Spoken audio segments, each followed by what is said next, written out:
For this week's discussion post, I am answering option number 1, which is on August 7th, 1865, former slave Jordan Anderson wrote to his former master P.H. Anderson of Big Spring, Tennessee, "What did freedom mean to Jordan Anderson? Compare this to what freedom means to you today." So, just from reading the letter, it's really sad to see how much Jordan and Mandy were making on their own. It says in here, I think Jordan was making $25 a month. Jordan was making $25 a month, and Mandy was making $2 a week.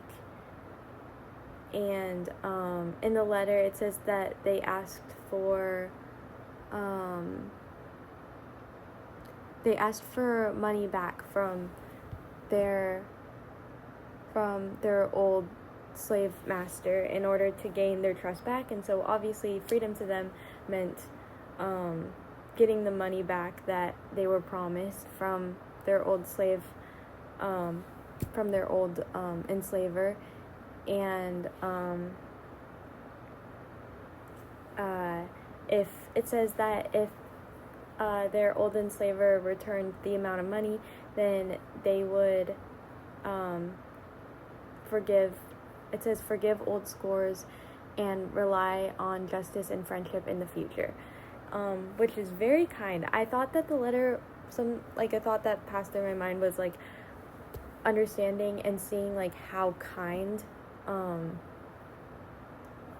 Jordan was in writing this letter to his past enslaver, because to think of all the trauma that his enslaver must have caused him, and all of the hurt and pain and just awful experiences and the torture that he felt, and to put that all behind him and say that money can change that is honestly insane to me, because as much as money can do, that's a lot to go through for years of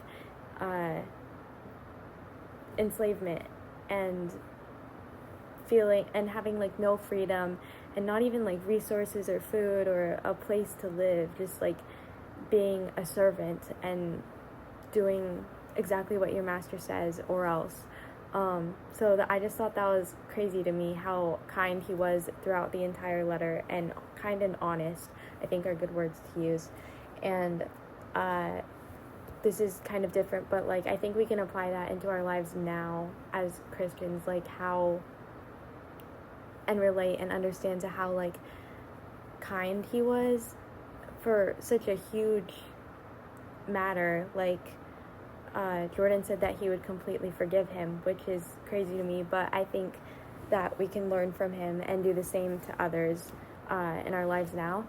And I think freedom is so much different compared to what it used to be then, because freedom to them obviously was maybe money and just a place to get away, and it was very little. And for us today, I think we're used to having even minimum wage jobs pay more than that sometimes, and we have the ability to have education and family and a place to live and food and all these abilities and all these freedoms, freedom of speech and all of these things that make up our lives today. And to me, freedom really means to live a happy life and be able to live in what I believe in. So yeah, that's it. Bye.